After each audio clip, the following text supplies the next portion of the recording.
So when did you start Friends in Film? Yeah, it was like 4 or 5 years ago, maybe. I had like some standing as a comic, and I think the only writing I had done, I was writing for like a college website, and I was kind of building my own following. But I just felt so isolated. If I just get the work done here and create the perfect comedy set, and I do it in a bubble, then eventually I'll get discovered. And then I kind of realized at a certain point I needed some guidance and I needed something else. I kind of look at you as like my manager before my manager in a way. And it was because you had that positive energy and the go-getter mindset and the whole get it factor and the magic list and kind of giving me steps to kind of follow. And then I started doing some PA work for smaller shoots.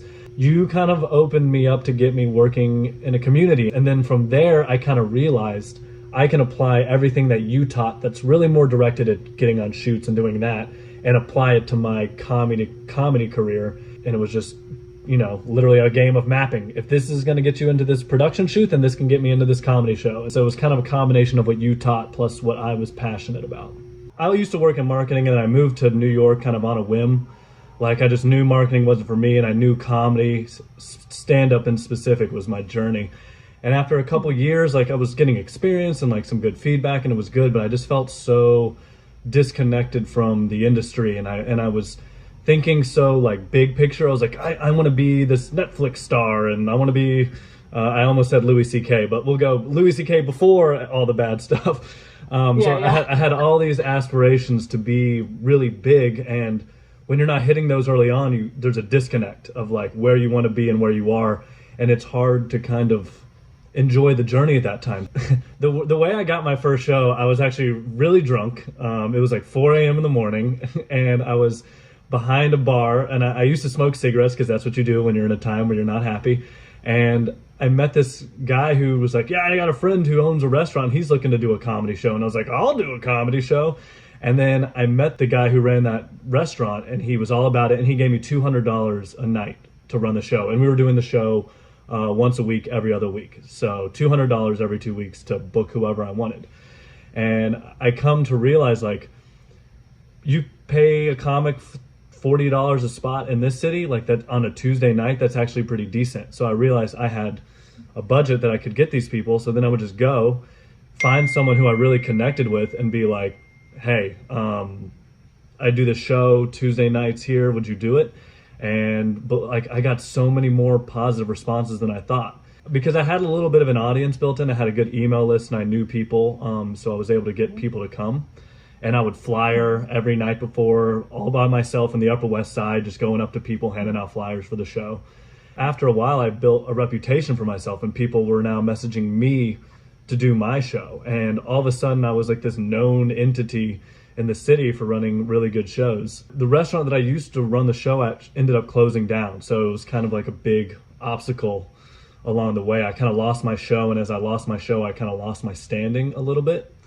But then when I first moved to New York, I worked at a bar called Brother Jimmy's, which is like a southern bar. I'm from Tennessee, so it made sense for me.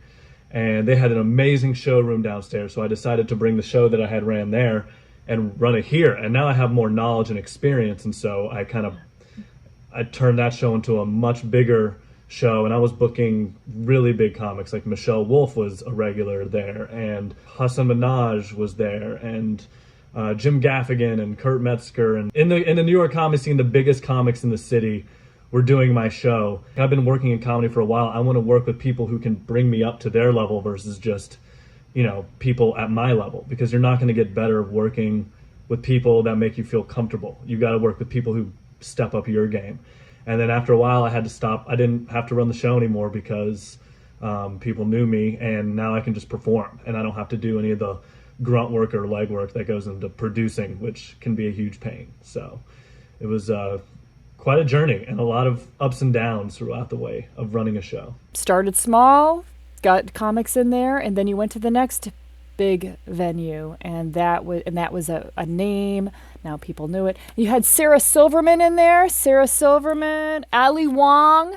Those are big names. Ali Wong used to just message me, and this was before she blew up, just like give me Facebook messages like, hey, can I do your show this week? It was like, what? Ali Wong is like begging me to, of course you can do my show, Ali. You can do it whenever you want. And these people that you like looked up to as a kid these are all people that I had on my magic list. So I would message them on Facebook, and if they didn't respond, they didn't respond. So when all of a sudden these people are now becoming your coworkers or your colleagues or even your friends, and you're just, I hung out with Sarah Silverman about probably like 5 months ago. I wouldn't say we're friends, but she knows my face and knows who I am. So it's just kind of cool to kind of be associating with these people and then being comfortable around them. And all of a sudden you're like, oh wait, I'm not some young comic trying to be these people. I am a comic. I'm one of these people, and I'm maybe not at their level, but I'll get there in time. I had run the show, I had built a reputation in the city, but I still didn't feel, and I had like, I was in the comedy community, but I still didn't feel like I was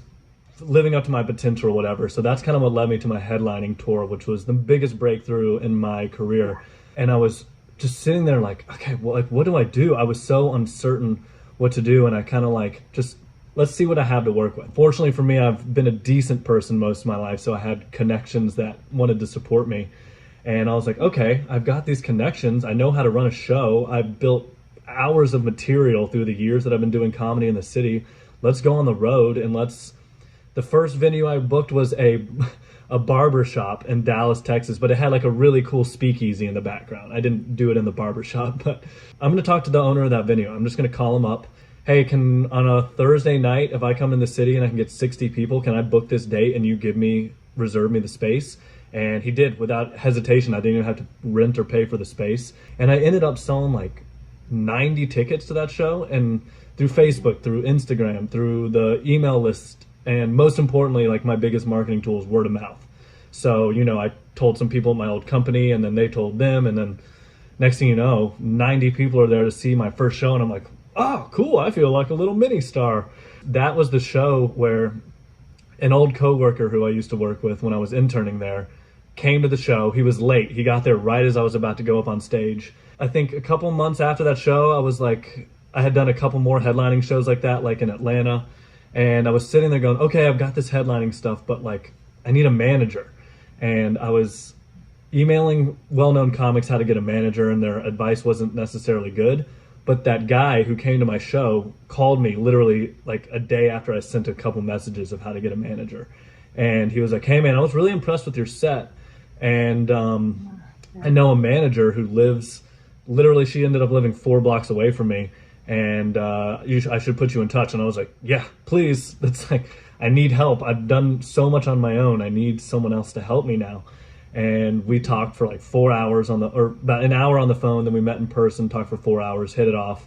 And then the rest is history. And from there, I kept headlining. I sold out 2 shows in Nashville at 300 people a show because that's my hometown. So the word of mouth spread like crazy. I made $3,000 a show and felt like a real star, and was like, I can sell out venues on my own. I don't need anyone else to tell me what to do. If I just book the space, have the material, and take the chances, people are going to come out. And through taking those risks and those chances, like I said, I got a manager out of it. And then from there, it was like, now I don't even have to worry about booking my own headlining tour as much. Now I can focus on getting acting opportunities, and I can focus on getting writing jobs. And now I'm meeting people in the industry, which was my whole goal from the beginning. How do I put myself out there so that someone sees me and wants to work with me, and then they can set me up with the people that I don't know. And that's, it's a gradual process, but that's what's been happening for the past 2 years. It takes a lot of effort. It takes a lot of courage to do that. It just takes a lot of just like,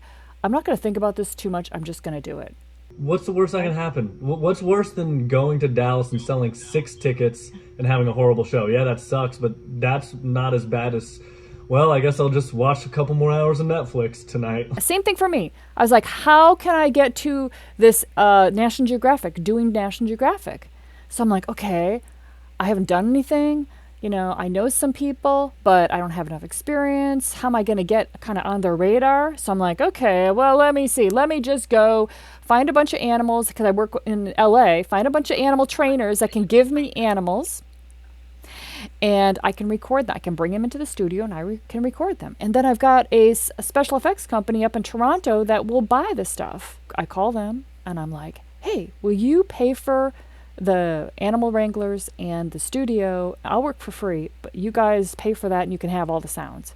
And they're like, yep, that sounds good. I'm like, holy shit, this is great. So It's the same kind of thing, you know? It's just like, it's just taking actions out there. What's the worst thing that can happen? You know, oh, this sound sucks. No, it's the animals. We're in a studio. It's going to work. I mean, I don't see why it wouldn't work. And it was just a phone call.